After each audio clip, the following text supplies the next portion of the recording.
Career कट्टा, युवकांच्या सर्वांगीण विकासासाठी. संवाद न करता तो संवाद दुहेरी कसा राहील आणि दोन्हीकडून याच्याबाबत प्रश्न उत्तरे आपण घेतलेली आहेत आणि आपण विचारलेल्या प्रश्नांना जेवढं शक्य होईल तेवढं माझ्या परीने उत्तर द्यायचा प्रयत्न आपण सातत्याने केला आहे. ट्रान्सफॉर्म युअर सेल्फ या सिरीजमध्ये आपण युवक असो किंवा विद्यार्थी असो याच्या व्यक्तिमत्वामध्ये बदल होण्यासाठी कोणकोणत्या गोष्टी गरजेच्या आहेत त्याच्यावर सध्या सातत्याने प्रत्येक आठवड्याला काम करत आहोत. या सिरीजचा मुख्य उद्देश हाच आहे की युवकांनी त्यांच्यावर स्वतःवर काम करावं आणि स्वतःवर काम करत असताना नक्की कोणत्या घटकांवर जाणीवपूर्वक काम करायचं आहे ते घटक युवा मित्रांना कळावे यासाठी वेगवेगळा टॉपिक, घटक, डोमेन आपण घेऊन तुमच्या समोर येत आहोत. अगदी आपल्या शरीरापासून, मनापासून, स्वभावापासून, ज्ञानापासून, कौशल्यापासून, अनुभवापासून अशा अनेक घटकांना आपण स्पर्श करण्याचा प्रयत्न केलेला आहे. याच्या मागे मूळ उद्देश हाच आहे की विद्यार्थ्यांनी आपल्या पुढील आयुष्यामध्ये सकारात्मकतेने पुढे जावे. सकारात्मकतेने पुढे जात असताना जे काही अडचणी येतात, समस्या येतात, जे काही प्रॉब्लेम्स उभे राहतात त्या सर्व प्रॉब्लेम्सवर, समस्यांवर, अडचणीवर उपाय शोधण्यासाठी आणि त्यांच्यावर मात करण्यासाठी विद्यार्थी मित्रांनी आणि युवा मित्रांनी आपल्यामध्ये कोणते बदल घडवून आणले पाहिजेत याच्यावर ही आपली सिरीज जी आहे ती आधारित आहे. आणि मला नक्कीच खात्री आहे की दर आठवड्याला आपण साधारण 1 तास वेगवेगळ्या विषयावर प्रकाश टाकतोय. हा प्रकाश टाकत असताना खऱ्या अर्थाने तसं पाहिलं तर आपण त्या सिरीजवर प्रकाश टाकत नाही, तर प्रत्येक युवा मित्रावर आणि विद्यार्थी मित्रावर प्रकाश टाकण्याचा प्रयत्न करतोय जेणेकरून त्याच्या व्यक्तिमत्वामध्ये बदल होईल, ट्रान्सफॉर्मेशन होईल आणि तो अत्यंत चांगल्या गतीने, चांगल्या स्पीडने स्वतःच्या व्यक्तिमत्वामध्ये ट्रान्सफॉर्मेशन घडवून आणेल. आणि स्वतःच्या व्यक्तिमत्वामध्ये जर त्यांनी ट्रान्सफॉर्मेशन घडवून आणलं तर निश्चितच हे ट्रान्सफॉर्मेशन त्याच्या फॅमिलीपर्यंत पोहोचणार आहे, समाजापर्यंत पोहोचणार आहे आणि एकंदर देशाचं ट्रान्सफॉर्मेशन होण्यासाठी प्रत्येक विद्यार्थ्यावर, प्रत्येक युवकावर, प्रत्येक विद्यार्थ्यावर, प्रत्येक युवकावर आपण ट्रान्सफॉर्मेशन किंवा ज्याला आपण संस्कार म्हणतो ते करण्याचा गेले 10 ते 12 आठवडे सातत्याने प्रयत्न करत आहे. मी मागे सांगितलेलं आहे की ट्रान्सफॉर्म युअर सेल्फ या सिरीजमध्ये वेगवेगळ्या विषयांना आपण स्पर्श करत असतो. आपल्याला जेवढा वेळ मिळतो त्याच्यामध्ये आपण हितगुज करतो, परंतु ज्यावेळेस इथे एखाद्या विषयावर तुम्हाला काही गोष्टी सांगितल्या जातात तर त्या गोष्टींवर जोपर्यंत तुम्ही काम करत नाही किंवा त्या गोष्टीवर सराव करत नाही, त्या गोष्टीवर प्रॅक्टिस करत नाही, त्या गोष्टींना पुढे घेऊन जायचा प्रयत्न करत नाही, तोपर्यंत त्या गोष्टीला किंवा त्या घटकाला कोणतंही मूल्य नाही. आणि त्यामुळे ट्रान्सफॉर्म युअर सेल्फ या सिरीजमध्ये ज्यावेळेस मी काही गोष्टी आपल्याला सांगतो, हितगुज करतो, चर्चा करतो, मला असं वाटतं की किमान 8 दिवस, आपल्याकडे एकूण 6 दिवस असतात सिरीज झाल्या संवादाचा लेक्चर झाल्यानंतर, तर त्या 6 दिवसामध्ये मी सांगितलेल्या गोष्टी आणि अनेक ठिकाणी आज आपल्या समोर AI ने तर माहितीचं भांडार उघडलेलं आहे आणि मग या ठिकाणी जाऊन हे मी जे काही सांगितलं आहे त्याच्याबद्दल अधिक ज्ञान उपलब्ध करणे आणि ते ज्ञान आपल्या दैनंदिन जीवनामध्ये त्याचा वापर करून आपलं जीवन अधिक ट्रान्सफॉर्मेटिव्ह कसं करता येईल याच्यावर विद्यार्थ्यांनी काम करणं गरजेचं आहे. जर ते त्याच्यावर काम करत नसतील, फक्त लेक्चर ऐकत असतील आणि त्याच्यामुळे लेक्चर नंतर त्याच्यावर कोणत्याही प्रकारचं वर्कआउट होत नसेल, सराव होत नसेल, त्याच्यावर तुमचं स्वतःचं आत्मपरीक्षण होत नसेल, त्याच्यावर तुमचं ब्रेन स्टॉर्मिंग होत नसेल, तर मी जे इथे काही सांगतोय, मी जे काही तुमच्याशी संवाद साधतोय ते त्याचं मूल्य 0 होतं.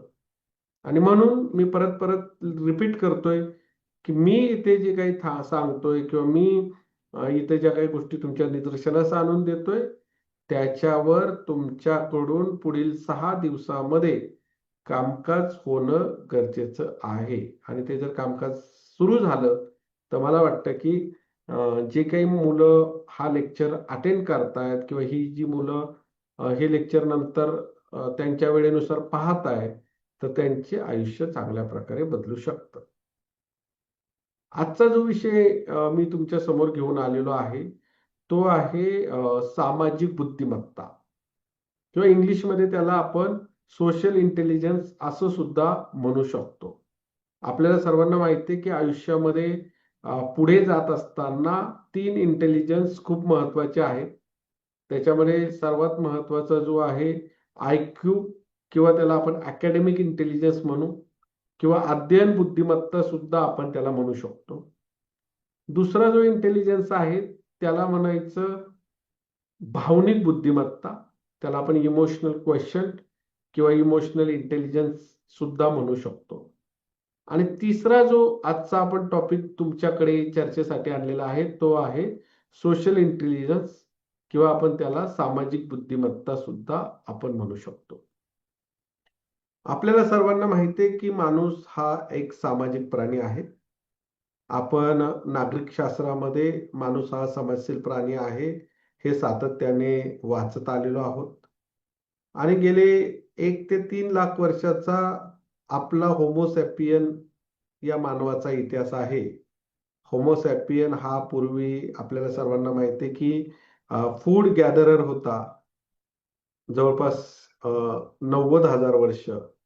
आणि आत्ता आपण जर विचार केला तर आत्ता साधारण 12,000 वर्षापासून तो फूड प्रोड्युसर झालेला आहे, म्हणजे अन्न उत्पादकाच्या भूमिकेत आलेला आहे. साधारण जर आपण हा 1 लाख वर्षाचा होमोसेपियन म्हणजे आत्ताचा प्रगतशील मानव याचा जर प्रवास बघितला तर त्याच्या प्रवासामध्ये सामाजिक बुद्धिमत्तेने खूप मोलाची कामगिरी बजावली आहे. एकंदर सामाजिक बुद्धिमत्ता त्याच्याजवळ होती त्या प्रगत माणसाजवळ, म्हणून आज तो या घडीला पोचलेला आहे की त्यांनी समुद्रावर सुद्धा विजय प्राप्त केलेला आहे आणि अवकाशाला सुद्धा गवसणी घातलेली आहे. हे फक्त आणि फक्त कशामुळे घडलेलं आहे तर सामाजिक बुद्धिमत्तेमुळं. पण आपण आज हे लेक्चर का घेऊन आलो? एकंदर आपल्याला असं चित्र दिसतं की सामाजिक बुद्धिमत्ता वाढवण्यामध्ये किंवा सामाजिक बुद्धिमत्तेला हाताशी धरून स्वतःचा विकास आणि प्रगती साधण्यामध्ये आजचे युवक किंवा आजचे विद्यार्थी कुठेतरी कमी पडताय याची जाणीव आमच्यासारख्या बुद्धिवंतांना झाली. आणि आम्हाला असं वाटायला लागलं की नाही, आजच्या युवकांमध्ये सामाजिक बुद्धिमत्ता जी आहे ती रुजवणं गरजेचं आहे. आजचा युवक जो आहे तो समाजभिमुख आहे की समाज विमुख आहे हा आज सर्वांच्या दृष्टीने चर्चेचा विषय झालेला आहे. आपण समाजात सुद्धा बघतोय की मी एकटा आणि माझं कुटुंब एवढा पुरता मर्यादित विचार आजचे युवक करत आहेत. काही युवकांनी तर कुटुंबाला पण बाजूला सारलेलं आहे आणि ते एवढाच विचार करताय की मी एकटा आणि मी एकटाच. त्यांना असं वाटतं की मी एकटा माझ्या बुद्धिमत्तेच्या जोरावर, माझ्या कौशल्याच्या जोरावर कोणतीही प्रगती किंवा विकास करू शकतो. आणि असे गैरसमज अनेक युवकांमध्ये झाल्यामुळे त्यांनी समाजापासून ते हळूहळू दूर जात आहेत. त्याचबरोबर कुटुंबापासून दूर जात आहेत आणि एकंदर त्याच्यामुळे समाजाची बसलेली घडी, एकंदर आपल्या समाजाची जी घडी बसलेली आहे त्याला आता साधारण 12,000 वर्षाचा इतिहास आहे. आणि एकंदर ही जी काही समाजाची घडी बसलेली आहे ही या तंत्रज्ञानाच्या युगामध्ये विस्कटते का काय याची शंका सर्वांच्या मनामध्ये निर्माण झालेली आहे. आणि जर ही घडी जर विस्कटली तर त्याचे दूरगामी परिणाम मानवाच्या प्रगतीवर होऊ शकतात. याची अनेक बुद्धिमंतांना आता काळजी वाटत आहे. आणि त्या अनुषंगाने विद्यार्थी मित्रांसाठी किंवा युवा मित्रांसाठी ज्यांचं वय 15 ते 29 ह्या वयोगटातला आहे, त्यांच्यासाठी सामाजिक बुद्धिमत्ता किती महत्वाची आहे या अनुषंगाने आजचं लेक्चर आपण डिझाईन केलेलं आहे. मला असं वाटतं की सामाजिक बुद्धिमत्ता ही जी टर्म आहे, याच्यामध्ये 3 डोमेन अत्यंत महत्वाचे आहे. सर्वात पहिला डोमेन आहे त्याला आपण सामाजिक बुद्धिमत्ता ही मानवी संबंधांवर आधारित असते. मानवी संबंध म्हणजे ह्युमन रिलेशन्स. एका व्यक्तीचा दुसऱ्या व्यक्तीशी असलेला स्नेहपूर्ण असा संबंध, रिलेशन. त्यामुळे हा एक डोमेन आहे. दुसरा डोमेन जो आहे तो आहे संवाद.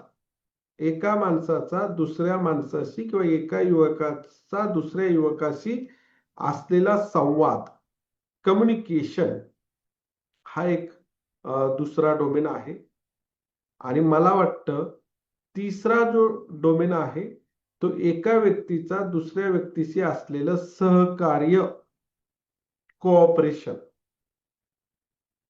तर साधारण एका व्यक्तीचं दुसऱ्या व्यक्तीशी किंवा एका व्यक्तीचं दुसऱ्या गटाशी, it may be a single person, it may be a group of some many more persons. तर एका ग्रुपशी किंवा एका व्यक्तीशी एखाद्या व्यक्तीचा असणारा संवाद, कम्युनिकेशन, एखाद्या व्यक्तीशी असलेलं किंवा एखाद्या ग्रुपशी असलेलं रिलेशन, आणि एखाद्या व्यक्तीशी किंवा एखाद्या ग्रुपशी असलेलं त्याचं कोऑपरेशन किंवा सहकार्य, हे कसं आहे याला सामाजिक बुद्धिमत्ता असं म्हणतात.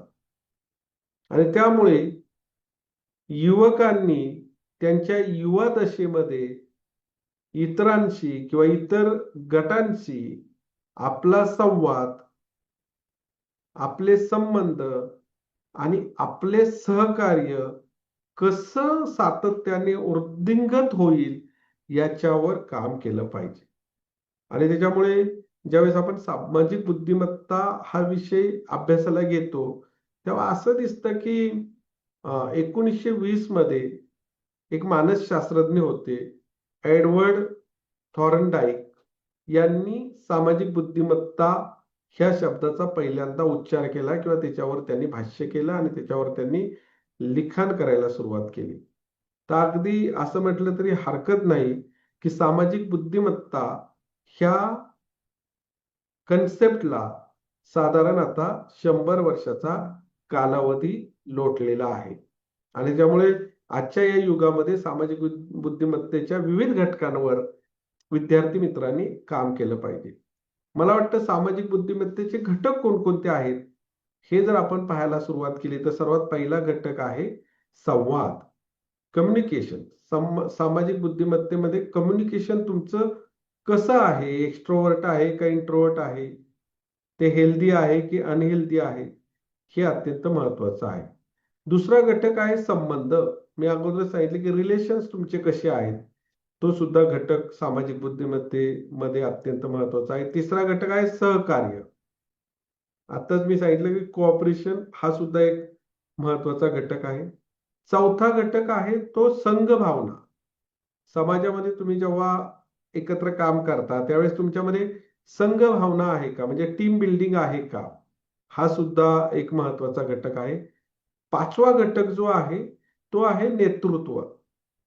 सामाजिक बुद्धिमत्तेमध्ये तुम्ही ज्यावेळेस प्रोग्रेस करायचा प्रयत्न करता त्यावेळेस तुमच्यामध्ये लीडरशिप आहे की नाही, हा सुद्धा तेवढाच महत्वाचा घटक आहे.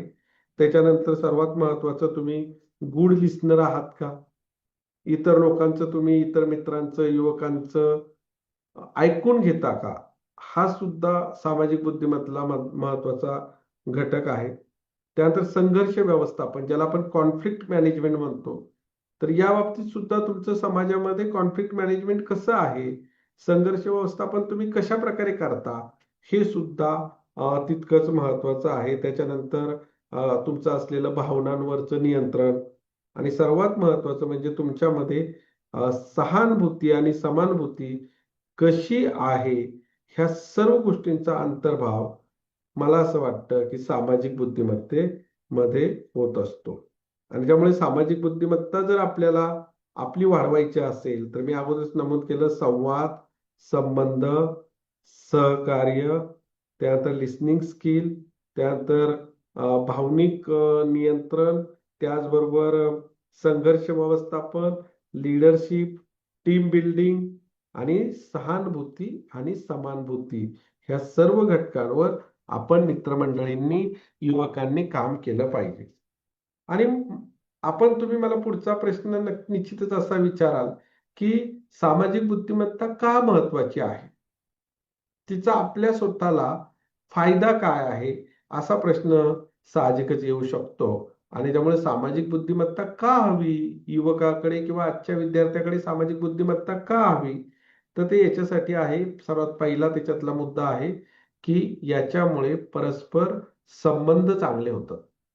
जर तुमचे संबंध इतरांशी चांगले असतील तर तुमचं लर्निंग होतं. लर्निंग झालं तर तुमचा प्रोग्रेस होतो.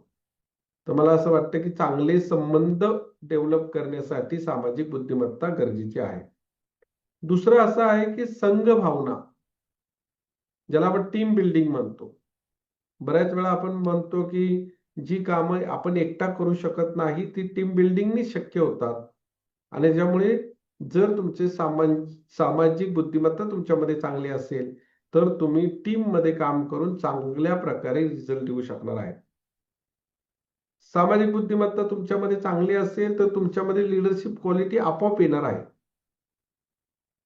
आणि त्यामुळे सामाजिक बुद्धिमत्तेमुळे लीडरशिप जर क्वालिटी वाढत असेल तर तुम्ही कोणतेही काम लीड करून, त्याचं नेतृत्व करून यशस्वी होऊ शकता. त्याच्यानंतर मी मगाशीच सांगितलं की मानवाची प्रगती ही परस्पर सहकार्यावर अवलंबून आहे. परस्पर सहकार्य जर असेल तरच मानवाची प्रगती आणि विकास होऊ शकतो. आणि त्यामुळे परस्पर सहकार्य वाढवण्यासाठी आपल्या दृष्टीने सामाजिक बुद्धिमत्ता तेवढीच महत्वाची आहे. सामाजिक बुद्धिमत्ता आपल्याला समाजामध्ये सुरक्षितता सुद्धा प्रदान करते. जर तुमचे रिलेशन चांगल्या लोकांशी असतील, तुम्ही समाजामध्ये अनेक लोकांशी कनेक्ट असाल, तर मला असं वाटतं की त्याच्यामुळे तुम्हाला एक सामाजिक सुरक्षा सुद्धा प्रदान होत असते. आणि सर्वात महत्वाचा, जर सामाजिक बुद्धिमत्तेचा फायदा जर होत असेल तर मला असं वाटतं की परस्परांबद्दल असणारा विश्वास जो आहे तो सामाजिक बुद्धिमत्तेमुळे वृद्धिंगत होत असतो. आणि मला वाटतं की आयुष्याच्या या लढाईमध्ये, मग ती स्पर्धा परीक्षेची लढाई असो किंवा स्वतःच्या पायावर उभं राहण्याची लढाई असो किंवा एखादा व्यवसाय सुरू करण्याची लढाई असो, मला असं वाटतं की कोणत्याही लढाईमध्ये यशस्वी होण्यासाठी, यशाचं शिखर गाठण्यासाठी तुम्ही सोशली इंटेलिजन्स किंवा त्याच्या पुढे जाऊन म्हणेल की तुम्ही सामाजिक बुद्धिमत्ता अत्यंत उच्च लेवलला असलेले ह्युमन बीइंग असायला पाहिजे, असं मला वाटतं. आणि त्यामुळे ज्यावेळेस आपण सामाजिक बुद्धिमत्ताचा विचार करतो त्यावेळेस ती कशी वाढवावी असा प्रश्न तुम्हाला सर्वांना पडणं आवश्यक अपेक्षित आहे. किंवा सामाजिक बुद्धिमत्ता वाढवण्यासाठी सर आम्ही काय काय केलं पाहिजे. मला असं वाटतं की सामाजिक बुद्धिमत्ता वाढवण्यासाठी तुमच्या आजूबाजूला जी काही लोक तुम्हाला दैनंदिन जीवनामध्ये भेटत असतात तर त्यांच्याशी सर्वात पहिलं संवाद वाढवला पाहिजे. बऱ्याच वेळा आपण असं म्हणतो की नाही नाही, मग मी आता अभ्यासात बिझी आहे आणि अभ्यासाशिवाय मला पर्याय नाही, मी इतरांशी संवाद करणार नाही, मी आपल्या अभ्यासातच मग्न राहील. मला असं वाटतं की याच्यामुळे तुमचा कदाचित मे बी अकॅडमिक इंटेलिजन्स वाढू शकतो, परंतु सामाजिक जो काही बुद्धिमत्ता आहे, एसक्यू आहे, तो वाढण्यासाठी तुम्ही इतरांशी चांगला संवाद साधला पाहिजे. तुम्ही चांगला टॉक साधला पाहिजे. दुसरं आहे ऐकणं. सामाजिक बुद्धिमत्ता वाढवण्यासाठी you should be a good listener. कारण जर तुम्ही गुड लिस्नर असले तरच तुम्हाला अनेक बाबी कळणार आहेत. तुम्ही जर गुड लिस्नर नसले तर कोणीही तुम्हाला काही सांगणार नाही. आणि त्यामुळे एकीकडं संवाद वाढवत असताना दुसरीकडे तुम्ही चांगले ऐकणारे श्रोते सुद्धा असायला हवेत. तिसरा जो मुद्दा आहे सामाजिक बुद्धिमत्ता वाढवण्यासाठी, की आपलं बरोबर आहे की नाही, आपलं चूक आहे की नाही, मी जे काम करतोय ते योग्य आहे की नाही, याचा अभिप्राय किंवा ज्याला आपण म्हणतो फीडबॅक, हा सातत्याने आपण कुटुंबात पण असू, समाजात पण असू, महाविद्यालयात पण असू किंवा क्लासमध्ये पण असू, हा फीडबॅक आपण वेळोवेळी घेतला पाहिजे. त्याच्यानंतर आपल्याला सर्वांना माहिती आहे की नम्र व्यक्ती ज्याच्यामध्ये नम्रता आहे, ही लोक सर्वांना आवडतात, हवीहवीशी वाटतात. आणि त्यामुळे आपला स्वभाव नम्र कसा राहील याच्यावर सुद्धा आपण सामाजिक बुद्धिमत्ता वाढवण्याच्या अनुषंगाने काम केलं पाहिजे. त्याच्यामुळे त्याचबरोबर आत्मपरीक्षण सातत्याने केलं पाहिजे. मी मगाशीच सांगितलं की माझं काही चुकतंय का, मी चुकीचं वागत नाही ना, माझा स्वभाव बरोबर आहे ना, माझा दृष्टिकोन बरोबर आहे ना, माझ्या काही वाईट सवयी आहेत का, याचं आत्मपरीक्षण सातत्याने केलं पाहिजे. त्याचबरोबर रागावर नियंत्रण, रागावर जर तुमचं नियंत्रण असेल तर लोक तुमच्या जवळ येतात आणि तुम्हाला सहकार्य करायला सुरुवात करतात. त्याच्यानंतर संयम. जगामध्ये तुम्हाला सर्वांना माहिती आहे की सर्व गोष्टी ह्या लगोपाठ किंवा लगोलग मिळत नाहीत. तर त्याच्यासाठी तुम्हाला संयम ठेवावा लागतो, पेशन्स ठेवावा लागतात. आणि त्यामुळे विद्यार्थी मित्रांनी ज्यावेळेस तुम्हाला भावनिक बुद्धिमत्ता तुमच्यामधली इन्हान्स करायची आहे, इन्क्रीज करायची आहे, मल्टिप्लाय करायची आहे, at that time you should be a patience person. एक तुम्ही संयमी व्यक्तिमत्व असायला पाहिजे. तुमच्या चेहऱ्यावर स्मित हास्य पाहिजे. तुम्ही ज्यावेळेस इतरांशी संवाद साधता, इतरांना मदत करता, इतरांसाठी काम करता, त्यावेळेस तुमच्या चेहऱ्यावर स्मित हास्य पाहिजे. स्मित हास्य असलं तर तुमची सामाजिक बुद्धिमत्ता मोठ्या प्रमाणात वाढते. इतरांचा काय दृष्टिकोन आहे, आपण आपला न्याय निर्णय सातत्याने न देता इतरांना काय वाटतंय, जसं आपण सहानुभूती किंवा समानुभूती ऐकलं की इतरांना ह्या बाबत काय वाटतंय, इतरांच्या ज्याला आपण म्हणतो शूज मध्ये जाऊन आपण विचार केला पाहिजे. इतरांच्या आत्म्यापर्यंत जाऊन आपण विचार केला पाहिजे की त्यांना काय वाटतंय. जर विचार केला तर मला वाटतं सामाजिक बुद्धिमत्ता आपली वाढू शकते. त्याचबरोबर सर्वात महत्वाचं, सामाजिक बुद्धिमत्ता जर तुम्हाला वाढवायची असेल तर तुम्ही इतरांना मदत करायला शिकलं पाहिजे.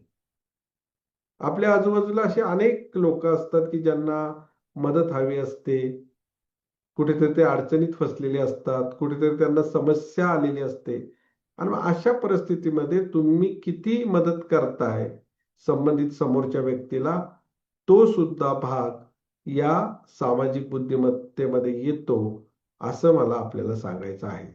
आणि त्यामुळं सामाजिक बुद्धिमत्ता ही काय अशी एका दिवसात वाढणारी गोष्ट नाही. तर त्यासाठी तुम्ही सातत्याने सामाजिक बुद्धिमत्ता वाढवण्यासाठी मी ज्या 10 गोष्टी सांगितल्या त्याच्यावर काम केलं तर निश्चितच तुमची सामाजिक बुद्धिमत्ता वाढणार आहे. आणि मला असं वाटतं की सामाजिक बुद्धिमत्ता वाढवण्याच्या एकूण 5 पातळ्या आहेत. त्या जर 5 पातळ्या तुम्ही शिकून घेतल्या तर मला वाटतं की तुमची सामाजिक बुद्धिमत्तेमध्ये निश्चितच वाढ होणार आहे. सर्वात पहिली जी पातळी आहे सामाजिक बुद्धिमत्ता वाढवण्याची, त्याला आपण म्हणू शकतो की लोकांशी बोलत राहा. लोकांशी बोलत राहा. आजूबाजूला जेवढी लोक भेटतील, जेवढी मुलं भेटतील, जेवढी तरुण भेटतील, जेवढे विद्यार्थी भेटतील, तर सर्वात पहिली पातळी सामाजिक बुद्धिमत्ता इन्हान्स करण्याची सर्वात पहिली पातळी आजूबाजूच्या लोकांशी संवाद साधा. दुसरं आहे संवाद साधल्यानंतर त्यांच्या भावना किंवा त्यांना काय वाटतंय, त्यांच्या फिलिंग्स काय आहेत, त्यांचे थॉट्स काय आहेत, हे समजून घ्यायला शिका. दुसरी पातळी. पहिली पातळी संवाद साधा. दुसरी पातळी त्यांना काय वाटतंय, त्यांचे काय थॉट्स आहेत, त्यांचे काय फिलिंग्स आहेत, ह्या समजून घ्यायला शिका. तिसरी जी पातळी आहे, त्यांना काय हवंय, त्यांच्या नीड्स काय आहेत, गरजा काय आहेत. मग ते आपले मित्र असतील, आपले नातेवाईक असतील, आपले कुटुंबीय असतील, मला असं वाटतं की तिसऱ्या पातळीवर त्यांच्या नीड्स काय आहेत, गरजा काय आहेत, ही पातळी तुम्हाला सामाजिक बुद्धिमत्तेमध्ये तिसऱ्या नंबरची पातळी आहे. पहिली मी तुम्हाला सांगितली की संवाद, दुसरी पातळी सांगितली की भावना समजून घ्या, आणि तिसरी पातळी त्यांच्या नीड समजून घ्या. चौथी जी पातळी आहे त्यांच्या एक्सपेक्टेशन काय आहेत, अपेक्षा काय आहेत, हे सुद्धा आपण समजून घेतलं पाहिजे, विचारून घेतलं पाहिजे की तुम्हाला नक्की तुमच्या एक्सपेक्टेशन काय आहेत. आणि पाचवी जी पातळी आहे ती मला असं वाटतं की प्रेरणा देणं किंवा मोटिवेट करणं, ही पातळी 5व्या क्रमांकावर आहे. मला असं वाटतं की संवाद साधणे, भावना समजून घेणे, गरजा तपासणे, अपेक्षा तपासणे आणि प्रेरणा देणे, ह्या 3 गोष्टींवर जर आपण काम करायला रोज सुरुवात केली, तर मला असं वाटतं की सामाजिक बुद्धिमत्ता आपल्या सर्वांमध्ये चांगल्या पद्धतीने ग्रो होणार आहे. आणि आयुष्यात यशस्वी होण्यासाठी मला नेहमी असं वाटतं की जेवढी अ, भावनिक बुद्धिमत्ता महत्वाची आहे, जेवढी तुमची अध्ययन बुद्धिमत्ता महत्वाची आहे, त्याच्यापेक्षा कैक पटीनं सामाजिक बुद्धिमत्ता किंवा ज्याला आपण एस-क्यू म्हणतो, हे सुद्धा तितकंच महत्वाचं आहे. आणि त्याच्यामुळे विद्यार्थी मित्र जेव्हा स्पर्धा परीक्षेचा अभ्यास करत असतील, करणार आहेत, तर त्यांनी समाजाशी विलग होऊन किंवा अलग होऊन आपला अभ्यास पुढे घेऊन जाता कामा नये. तर आपण समाजाचे एक इंटेग्रल पार्ट आहोत. समाजाशिवाय आपली वाटचाल शक्यही नाही. मग समाजाला घेऊन म्हणजे मित्रांना घेऊन, आपल्या पियर्सला घेऊन, ह्या सर्वांना घेऊन आपण पुढं पुढं जात आपली प्रगती, मग ती स्पर्धा परीक्षेमधली प्रगती असेल, प्रायव्हेट जॉबमधली प्रगती असेल, नवीन व्यवसायामधली प्रगती असेल, नवीन स्टार्टअप मधील प्रगती असेल, किंवा कोणत्याही सेक्टरमधील तुमची प्रगती असेल, तर ही प्रगती साध्य करण्यासाठी सामाजिक बुद्धिमत्तेशिवाय तरणोपाय नाही, असं मला वाटतं. धन्यवाद. Thank you sir. जर कोणाचे काही प्रश्न असतील तर तुम्ही हँड रेज करू शकता किंवा तुम्ही कमेंट बॉक्समध्ये सुद्धा ते प्रश्न टाकू शकता. कोणा विद्यार्थ्याला जर काही प्रश्न असतील तर तुम्ही हँड रेज करा किंवा आयदर तुम्ही चॅट बॉक्समध्ये तुमचे प्रश्न जे आहेत ते टाकू शकता. सर, पहिला प्रश्न असा आहे की मतभेद किंवा संघर्ष झाल्यास सामाजिक बुद्धिमत्ता कशी उपयोगी पडते? नाही, सर्वात महत्वाचं म्हणजे सामाजिक बुद्धिमत्तेमध्ये संघर्ष आणि मतभेद हे टाळले पाहिजेत. कारण ज्यावेळेस तुमचे संघर्ष होतात, मतभेद होतात, त्यावेळेस ज्या व्यक्तीबरोबर तुमचे संघर्ष झालेले आहेत किंवा ज्या व्यक्तीबरोबर तुमचे मतभेद झालेले आहेत, तो तुमच्यापासून दूर होतो. आणि ज्यावेळेस समाजातला एखादा घटक तुमच्यापासून दूर होतो, तर त्या घटकापासून जे काही आपलं लर्निंग होणार असतं, ते लर्निंग आपलं होत नाही. म्हणजे त्या लर्निंगला आपण मुकतो. आणि त्याच्यामुळे सामाजिक बुद्धिमत्ता वाढवत असताना संघर्ष किंवा मतभेद याला आपण दूर केलं पाहिजे. सर्वांशी जुळून घेतलं पाहिजे. सर्वांशी सामंजस्यपणाने व्यवहार केला पाहिजे. एखाद्याचं चुकत असेल किंवा आपलं चुकत असेल, तर त्याप्रमाणे समान व्यासपीठावर त्याच्यावर चर्चा व्हायला पाहिजे. परंतु संघर्ष आणि ज्याला आपण मतभेद म्हणतो, याच्यामुळे समाजातील जो परस्परांमधला जो स्नेहभाव आहे, तो कमी होता कामा नये. त्यामुळे संघर्ष आणि मतभेद टाळायला शिकायला हवं. सर, पुढील प्रश्न आहे की करिअरमध्ये यशस्वी होण्यासाठी कोणती सॉफ्ट स्किल्स सर्वात महत्वाची आहेत? करिअरमध्ये यशस्वी होण्यासाठी मला वाटतं मागे मी सॉफ्ट स्किल सांगितली होती. सर्वात पहिलं 10 सॉफ्ट स्किल मी आपल्याला सांगणार आहे. त्यामध्ये सर्वात पहिलं सॉफ्ट स्किल आहे ते आहे टाइम मॅनेजमेंट, वेळ व्यवस्थापन. दुसरं जे सॉफ्ट स्किल आहे ते आहे प्रायोरिटी मॅनेजमेंट. म्हणजे तुम्हाला कळलं पाहिजे की कोणत्या विषयाला प्रायोरिटी द्यायची. पहिलं जे सांगितलं टाइम मॅनेजमेंट, म्हणजे आता स्पर्धा परीक्षेचा अभ्यास करताय तर तुम्हाला टाइम मॅनेजमेंट जमलं पाहिजे. ते जर जमत नसेल तर तुमचा 8 ते 10, 12 तास अभ्यास होणार नाही. प्रायोरिटी मॅनेजमेंट महत्वाची आहे, कारण तुम्हाला कळलं पाहिजे की नक्की कोणता क्लास लावायचा किंवा कोणतं साहित्य वाचायचंय. तिसरी जी आहे कम्युनिकेशन मॅनेजमेंट सॉफ्ट स्किल.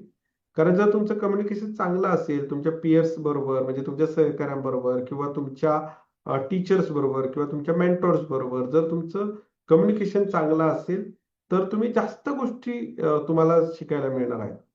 चौथं जे सॉफ्ट स्किल आहे ते आपण इंटरपर्सनल रिलेशन त्याला म्हणू शकतो.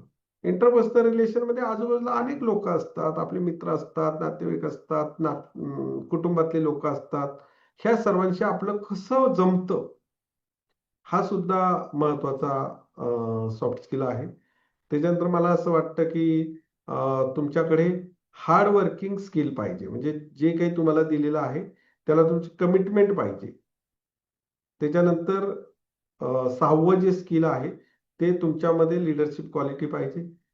सातवं जे स्किल आहे ते म्हणजे तुमच्यामध्ये टीम बिल्डिंग कॅपॅसिटी पाहिजे. आठवं जे स्किल आहे ते तुम्हाला डिसिजन मेकिंग स्किल पाहिजे, कारण तुम्हाला डिसिजन घेता आला पाहिजे की नक्की हे करायचं, युपीएससी करायची की एमपीएससी करायची, स्टाफ सिलेक्शन करायचं की बँकिंग करायची, हे सर्व डिसिजन मेकिंग मध्ये येतं. नंतर नववं जे आहे ते प्रॉब्लेम सॉल्व्हिंग स्किल आहे. तुमच्या आयुष्यामध्ये रोज काही ना काही प्रॉब्लेम येत असतात. अभ्यासाचे प्रॉब्लेम येतात, घरगुती प्रॉब्लेम असतात, सामाजिक प्रॉब्लेम असतात, कौटुंबिक प्रॉब्लेम असतात. त्याच्यावर सुद्धा काम करता आलं पाहिजे. सर्वात शेवटचं 10वं स्किल जे आहे ते कॉन्फ्लिक्ट मॅनेजमेंट म्हणजे संघर्ष व्यवस्थापन. आजूबाजूला तुम्ही मित्र परिवार असतो, कुटुंब असतं, समाज असतो, यांच्याबरोबर आपले काही ना काही विषयावर खटके उडत असतात, नाराजी होत असते, रिॲक्शन होत असते. तर ही आपल्याला व्यवस्थित मॅनेज करता आली पाहिजे. मला वाटते 10 स्किल कोणत्याही स्पर्धा परीक्षा अभ्यास करणाऱ्या विद्यार्थ्यांकडे असणं अनिवार्य अशी बाब आहे. थँक्यू. सर पुढे ऋतुजा यांचा प्रश्न आहे की सामाजिक बुद्धिमत्ता व्यक्तीचा आत्मविश्वास कसा वाढवते आणि सामाजिक बुद्धिमत्तेमुळे संवाद अधिक परिणामकारक कसा होतो? सामाजिक बुद्धिमत्तेमुळे आत्मविश्वास तर वाढतोच, कारण तुम्ही जेवढ्या जास्त समाजातल्या घटकांशी ओरिएंटेड व्हाल, ओरिएंटेशन तुमचं जेवढं समाजातल्या वेगवेगळ्या घटकांबरोबर होईल त्यावेळेस तुमच्या आत्मविश्वासामध्ये निश्चितच भर पडणार आहे. कारण प्रत्येक व्यक्तीकडे मी मागे सांगितले की 3 गोष्टी असतात. एक असतं नॉलेज, दुसरं असतं स्किल आणि तिसरं असतं त्याचा एक्सपिरियन्स. आणि ज्यावेळेस तुम्ही अशा अनेक व्यक्तींना भेटता त्याच्यामधून तुम्ही केएसए घेत असता, नॉलेज घेत असता, स्किल घेत असता आणि एक्सपिरियन्स घेत असता. आणि मला वाटतं त्याच्यामुळे साहजिकच आपला दैनंदिन आत्मविश्वास वाढतो. आणि निश्चितच मला असं वाटतं की सामाजिक बुद्धिमत्ता वाढवल्यामुळे तुमच्या आत्मविश्वासामध्ये वाढ होत असते.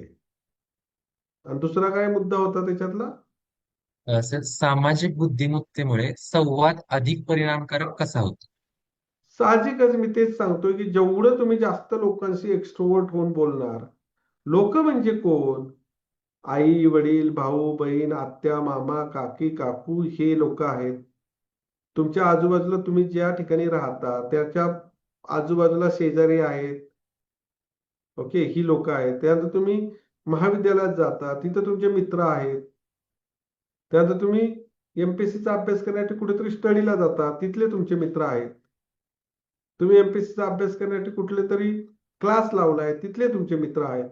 तर मला असं वाटतं की यांच्याशी जेवढा आपला संवाद होईल तेवढी आपली सामाजिक बुद्धिमत्ता वाढणार आणि तेवढा आपोआप आपला कॉन्फिडन्स वाढणार.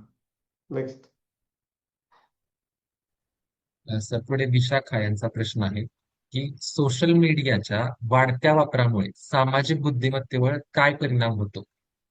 100% सोशल मीडियाच्या वापरामुळे सामाजिक बुद्धिमत्तेवर दूरगामी आणि अत्यंत वाईट असे परिणाम झालेले आहेत.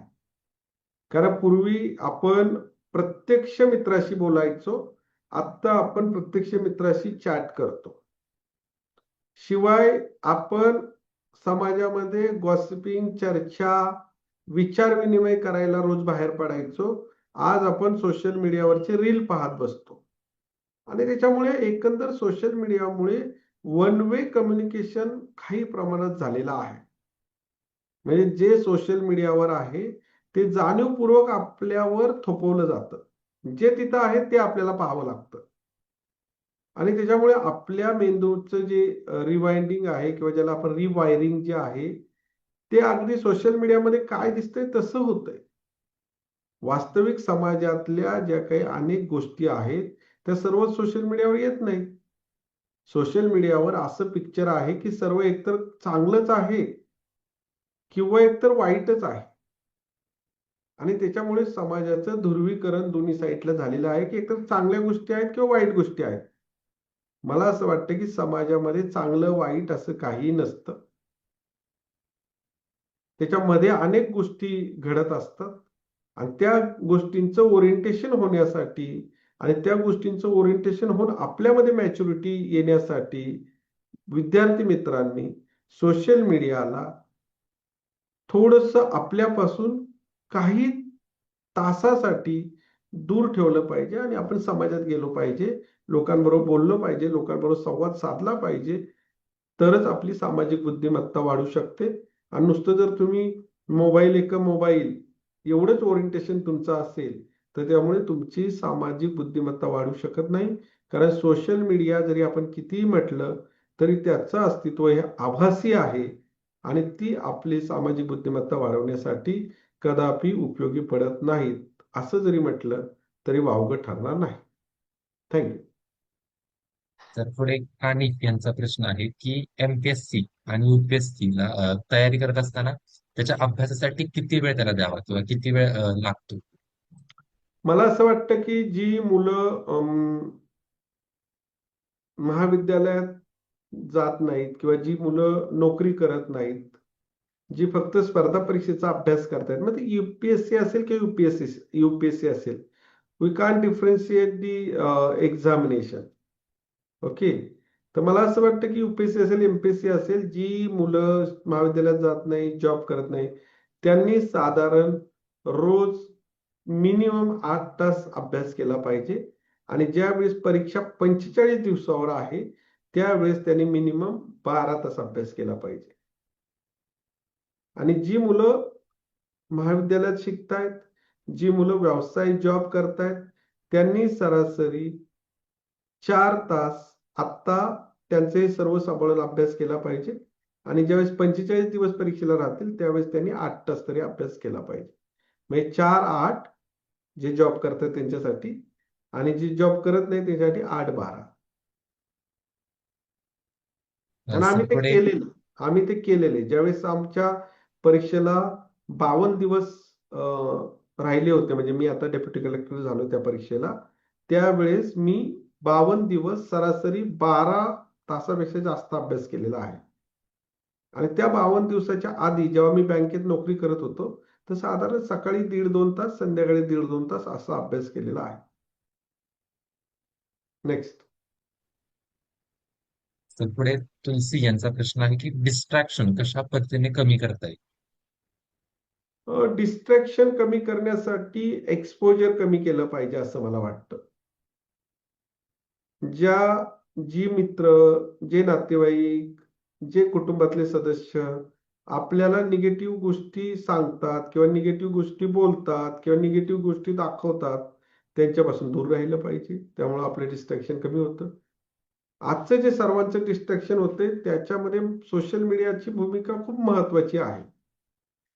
कारण सोशल मीडियावर आपण जे बघतो रोज, मग ऍक्सिडेंट बघतो, बऱ्याच गोष्टी बघतो, ऍक्सिडेंट गोष्ट बघतो, कुठेतरी दरड कोसळलेली बघतो, कुठेतरी कुठेतरी खून झालेला बघतो, कुठेतरी ऍक्सिडेंट झालेला बघतो.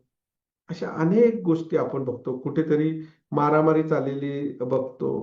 आणि मला वाटतं त्याच्यामुळे डिस्ट्रॅक्शन खूप होतंय. आणि त्यामुळे खरा जो अभ्यास करणारा विद्यार्थी आहे त्या विद्यार्थ्याने सोशल मीडियापासून जेवढं दूर होता येईल तेवढं दूर गेलं पाहिजे. आणि खरा अभ्यास करणारा विद्यार्थी आहे त्यांनी निगेटिव्हिटी पर्कोलेट करणारे जे काही आपले रिलेटिव्ह किंवा फॅमिली मेंबर्स किंवा फ्रेंड्स आहेत त्यांच्यापासून तुम्ही दूर गेलं पाहिजे किमान 2-3 वर्षासाठी. नेक्स्ट. तर पुढे सोनम यांचा प्रश्न आहे की समोरच्यांचं ऐकून घेत म्हणजे आम्ही समोरच्याचं ऐकून घेतो पण आपल्याला कसं समजणार की आपण ते खरं ऐकले? आपण समोरच्याचं ऐकून घेतो. मला असं वाटतं की जेव्हा समोरच्याचं आपण ऐकून घेतो तर त्यावेळेस त्याच्यातून काय घ्यायचं याची आपल्याकडे अक्कल असायला हवी. एखादी व्यक्ती आपल्या लक्षात आलं की ही काहीतरी विसंगत किंवा वेग बोलतीये किंवा ती जी बोलतीये त्याच्यामुळे माझ्या रेग्युलर कामकाजामध्ये डिस्ट्रॅक्शन होतंय, तर असं ऐकून घेण्यासाठी आपला टाइम वेस्टेज घालवायचा नाही. अशाच गोष्टी ऐकायच्या आहेत की ज्या गोष्टी आपल्याला फायदेशीर आहेत.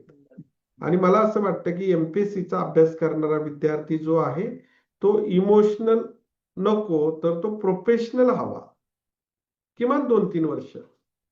आणि जर तो प्रोफेशनलिझम जर स्वतःमध्ये ठेवत असेल तर जसं आपण म्हणतो ना, तो चांगलंच ऐकणार, चांगलंच पाहणार आणि चांगलंच करणार. मला असं वाटतं की ह्या गोष्टी महत्वाच्या आहेत. त्याच्यामुळे समोरचा माणूस काय सांगतोय याच्यापेक्षा आपल्याला काय ऐकायचंय हे आपण प्री डिसाईड केलं पाहिजे. नेक्स्ट. तर पुढे आकांक्षा यांचा प्रश्न आहे की एमपीएससीचा अभ्यास त्याची सुरुवात कुठून करावी आणि त्यासाठी प्रमुख विषय कोणते आहेत किंवा इम्पॉर्टंट सब्जेक्ट कोणते आहेत?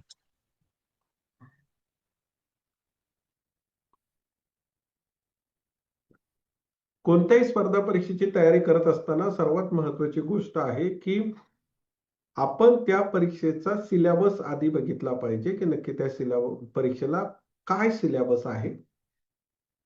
त्याच्यावर माझं मत आहे की 8 दिवस अभ्यास केला पाहिजे. फक्त सिलेबस काय आहे आणि त्याच्यानंतर त्या परीक्षेला मागील 10 वर्षामध्ये कोणते क्वेश्चन्स आले होते त्याच्यावर 8 दिवस अभ्यास केला पाहिजे. आणि मग सिलेबस आणि आलेले क्वेश्चन याच्यावर विचार मंथन, ग्रुप डिस्कशन, चर्चा, विचार विनिमय, मार्गदर्शन याच्यावर 8 दिवस काम केलं पाहिजे. आणि परत 8 दिवस आत्मपरीक्षण केलं पाहिजे. असं जवळपास 4 प्रोसेस मधून ती स्पर्धा परीक्षा काढल्यानंतरच अभ्यासाला हात घातला पाहिजे. नाही तर आपल्याकडे काय होतं की आता 1.5 महिन्यांनी परीक्षा आहे तलाठ्याची आणि आता करा, चला परीक्षेचा फॉर्म भरा, कुठून तरी 4 पुस्तकं आणा, ती वाचा, परीक्षेला जा. यश मिळणार नाही. यश मिळण्याची शक्यता 1% पण नाही. त्यामुळे मला असं वाटतं की everything should be a professionally planned. Next. तर पुढे साक्षी यांचा प्रश्न आहे स्पर्धा परीक्षेचा अभ्यास करताना स्ट्रॅटर्जी किती महत्वाची भूमिका पार पाडते? प्रत्येकासाठी ती वेगळी असू शकते का? निश्चितच स्ट्रॅटेजी जी आहे ती प्रत्येकासाठी वेगळी असते. हा असा अभ्यास करतोय म्हणजे मी तसाच अभ्यास करेल. हा ती पुस्तकं वाचतोय म्हणजे मी तसंच पुस्तकं वाचेल. याची अभ्यासाची स्टाईल ही अशी आहे म्हणून मी पण ती स्टाईल पाळली पाहिजे. याच्यापेक्षा मला असं वाटतं की स्ट्रॅटेजी ही कस्टमाइज पाहिजे, ती रिजिड नको. पण ही कस्टमाइज स्ट्रॅटेजी ठरवत असताना मला असं वाटतं की 1 वर्षाचं, 3 वर्षाचं आणि 5 वर्षाचं असं तिहेरी प्लॅनिंग पाहिजे. म्हणजे 1 वर्षात मला काय काय करायचंय, 3 वर्षात मला काय काय करायचंय आणि 3 वर्षातही मला स्पर्धा परीक्षेत यश नाही मिळालं तर 5 वर्षात मला काय काय करायचंय. ही आपली स्ट्रॅटेजी जर पक्की असेल तर मला असं वाटतं की जवळपास 100 प्रकारच्या इन्स्टिट्यूट दरवर्षी परीक्षा घेतात. किती? 100. सर्व जर जाहिराती वेगवेगळ्या इन्स्टिट्यूटच्या काढल्या तर 100 प्रकारच्या जाहिराती वेगवेगळ्या दरवर्षी येतात आणि तुम्ही त्याच्यासाठी इलिजिबल असता. मला वाटतं की 1 वर्ष, 3 वर्ष, 5 वर्ष अशी स्ट्रॅटेजी जर ठेवली तर तुम्हाला स्पर्धा परीक्षेपासून कुणीही वंचित करू शकणार नाही. नेक्स्ट. तर पुढे गणेश यांचा प्रश्न आहे की स्पर्धा परीक्षेचा अभ्यास करताना कंटेंटची क्वालिटी महत्वाची आहे की क्वांटिटी? नाही, अत्यंत हा साधारण प्रश्न आहे की क्वांटिटी अजिबात महत्वाची नाही, क्वालिटी महत्वाची आहे. पण क्वांटिटी म्हणजे काय आणि क्वालिटी म्हणजे काय हेच समजता समजता 3 वर्ष निघून जातात. आणि त्यामुळेच मी तुम्हाला सांगितलं की if you want to become a good exam oriented person, तर मी सांगितलं 4 प्रकारच्या प्लॅनिंगनी क्वालिटी एक्स्ट्रॅक्ट करण्याचा प्रयत्न केला पाहिजे. त्यासाठी मी परत रिपीट करतो. 1 आठवडा सिलेबस तपासण्यासाठी, 1 आठवडा प्रश्नपुस्तिका तपासण्यासाठी, 1 आठवडा तुमचे मित्रमंडळी, मेंटॉर वगैरे नातेवाईक यांच्याशी चर्चा करण्यासाठी आणि 4था आठवडा आत्मपरीक्षण करण्यासाठी. ह्या 4 स्टेप जर तुम्ही फॉलो केल्या तर definitely you will produce a quality result. Next. तर पायल यांचा प्रश्न आहे की अपयश आल्यास त्याचा सामना कसा करावा?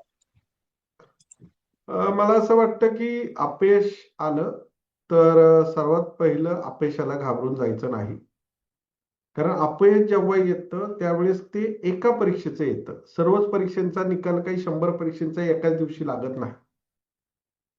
आणि आपण ज्यावेळेस कोणत्याही परीक्षेचा अभ्यास करतोय त्यावेळेस मला असं वाटतं की वन एक्झाम, वन पर्सन किंवा वन कॅन्डिडेट किंवा वन उमेदवार असा अभ्यास न करता मला असं वाटतं साधारण जो काही आपला अभ्यास झालेला आहे त्याप्रमाणे आजूबाजूला जेवढ्या कॉम्पिटिटिव्ह एक्झामिनेशन आहेत त्या सर्व आपण दिल्या पाहिजेत असं मला वाटतं.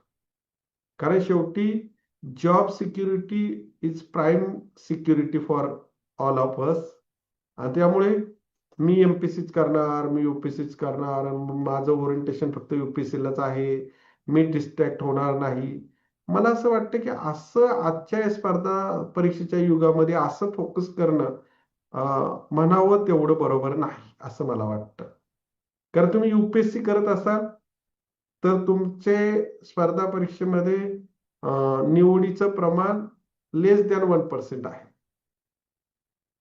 पण तुम्ही अनेक एक्झामचा अभ्यास करत असाल. अभ्यास म्हणजे तसं पाहिलं तर सर्व परीक्षांचा अभ्यास हा एकच आहे असं माझं मत आहे. तुम्ही जर हिस्ट्री वाचताय, हिस्ट्रीचा अभ्यास करताय तर that is same in all the competitive examination.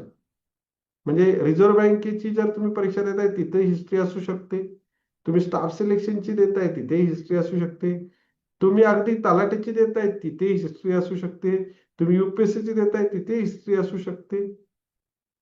त्याच्यामुळे मला असं वाटतं की सिलेबस जो आहे तो सर्व परीक्षांचा कमी जास्त प्रमाणामध्ये म्हणजे 70 ते 100% हा सेम आहे. आणि त्यामुळे सब्जेक्ट ओरिएंटेड आपली डिपॉझिटरी तयार व्हायला पाहिजे. आणि तशी जर डिपॉझिटरी तुमची तयार असेल तर तुम्ही कोणत्याही एक्झामिनेशनला ओरिएंटेशन तुमचं होऊ शकतं. आणि म्हणून मी म्हटलं की नुसतं तुम्ही एक एक्झामवर जर कॉन्सन्ट्रेट करत असाल तर your chances for selection is only 1%. But if you are concentrating on lot of examination, n number of examination, your chances of selection, I think nearly 10 to 15%. आणि म्हणून मला असं वाटतं की थोडस डायव्हर्सिफाईड अभ्यास पाहिजे आणि स्पर्धा परीक्षेचा अभ्यास करणाऱ्या विद्यार्थ्यांनी सुद्धा डायव्हर्सिफाईड एक्झामिनेशन ला फेस केलं पाहिजे. सर पुढे प्रश्न आहे की पोलीस भरतीसाठी कोणते बुक्स रेफर करावेत? पोलीस भरतीसाठी कोणते बुक्स रेफर करावेत आता ते काही मला सांगता येणार नाही कारण मी पोलीस भरतीचा अभ्यास पूर्वी केलेला नाही आणि आत्ताही करत नाही. परंतु मला विद्यार्थ्यांना असं सांगायचं आहे, मी नेहमी सातत्याने सांगत आलेलो आहे की कोणतीही भरती, IAS ची भरती असो, डेप्युटी कलेक्टरची भरती असो, RFO ची भरती असो, क्लर्कची भरती असो किंवा पोलीस भरती असो, सर्वांसाठी सब्जेक्ट आर सेम. फक्त त्या सब्जेक्टवर येणाऱ्या प्रश्नांची ग्रॅव्हिटी डिफरंट आहे. म्हणजे पोलीस भरतीसाठी आपला जो प्रश्न आहे तो फक्त इन्फॉर्मेटिव्ह स्वरूपाचा राहील की बाबा काँग्रेसचं पहिलं अधिवेशन कोणत्या शहरामध्ये झालं, काँग्रेसचं पहिलं अधिवेशनचे अध्यक्ष कोण होते?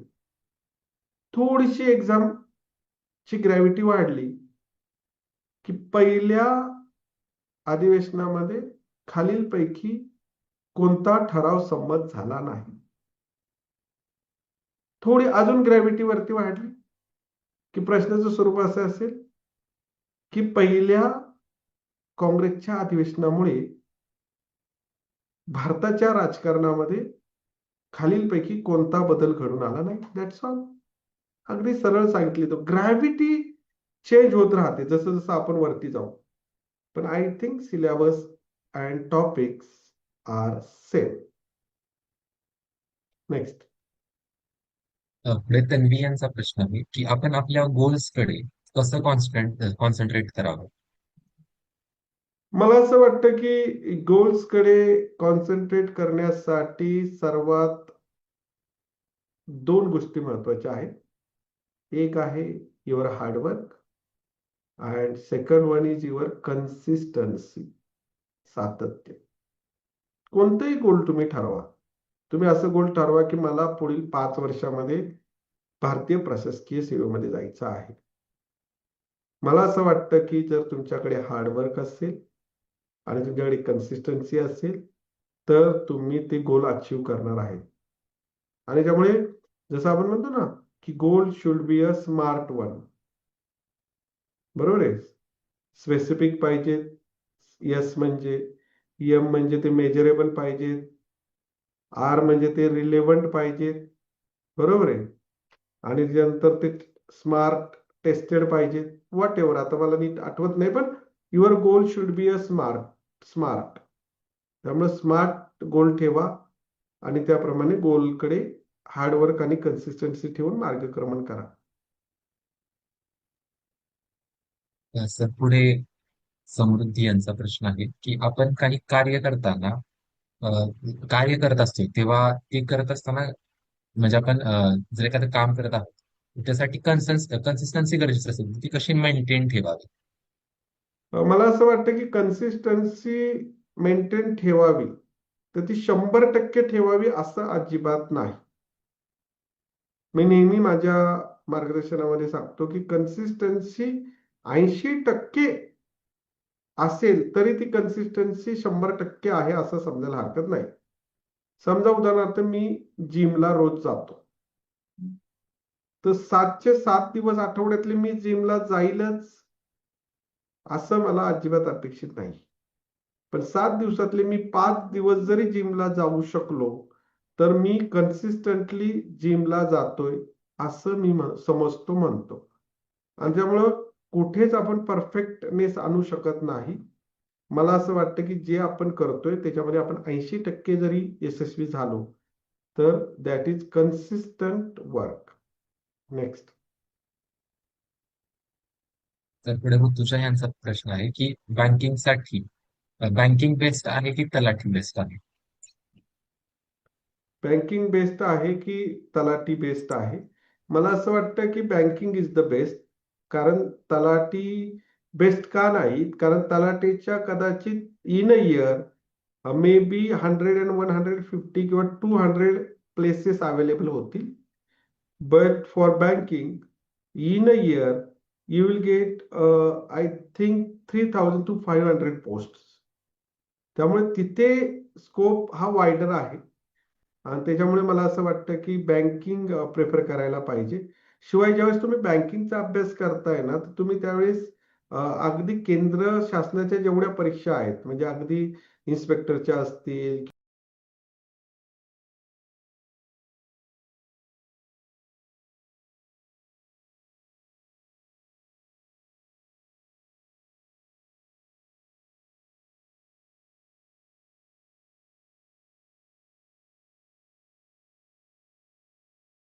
तर तुमचा सर व्हॉइस तुमचा म्यूट झाला आहे तो ऑन करता का बस?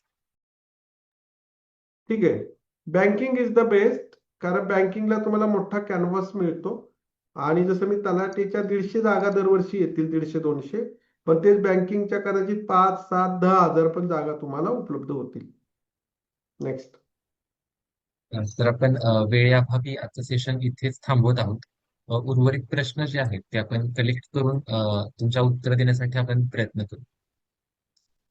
माझं असं मत आहे की जे प्रश्न शिल्लक राहतात ना, हा तर ते सर. प्रश्न तुम्ही नोट डाऊन करत चाला, कॉपी पेस्ट करत चाला आणि हा सर. ज्यावेळेस पुढचं लेक्चर संपतं त्यावेळेस ते प्रश्न तिथे कंटिन्यू करत चालू. ती प्रश्न पहिले तेव्हा घेऊ आणि मग त्या लेक्चरवर आधारित प्रश्न आपण दुसरे घेऊ. कारण मला असं चालेल. वाटतं की आता हे कसे स्पॉन्टेनियसली प्रश्न सुचलेले असतात मुलांना बरोबर. आणि मग काय होतं की 8-10 प्रश्न राहून जातात आणि मग 8-10 प्रश्न राहून गेल्यामुळे ते प्रश्न बाजूला पडून जातात. त्यामुळे आपण काय करत जाऊ की आजचे समजा 10 प्रश्न जर शिल्लक राहिले असतील तर ते प्रश्न तुम्ही कुठेतरी ठेवा आणि पुढच्या सेशनमध्ये आपण ज्यावेळेस 7:30ला प्रश्नोत्तर सुरू करतो तर ते पहिले घेऊ आणि मग त्या लेक्चरवरचे प्रश्न नंतर घेऊ. नक्कीच सर, आपण नेक्स्ट टाइम पासून सेम प्रोसेस सर अप्लाय करू. ओके. आजच्या प्रेरणादायी सत्राचा समारोप करताना सर्वप्रथम आपल्या सर्वांचे प्रेरणास्थान आदरणीय राजीव नंदकर सर यांचे मी आभार व्यक्त करतो. सामाजिक बुद्धिमत्ता या विषयावर आपण अत्यंत अभ्यासपूर्वक आणि जीवनोपयोगी मार्गदर्शन केले.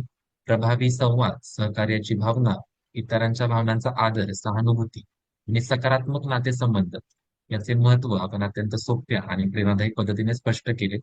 मी त्या मीटिंगमध्ये किंवा या सेशनमध्ये उपस्थित सर्व विद्यार्थ्यांचे, प्राध्यापकांचे आणि मान्यवरांचे आभार मानतो. या सत्राचा संदेश एकच: ज्ञान माणसाला सक्षम बनवते, पण सामाजिक बुद्धिमत्ता माणसाला समाजात यशस्वी बनवते. या सकारात्मक विचारासह पुढील सत्रात पुन्हा भेटूया. तोपर्यंत धन्यवाद. धन्यवाद sir. Thank you very much. Thank you.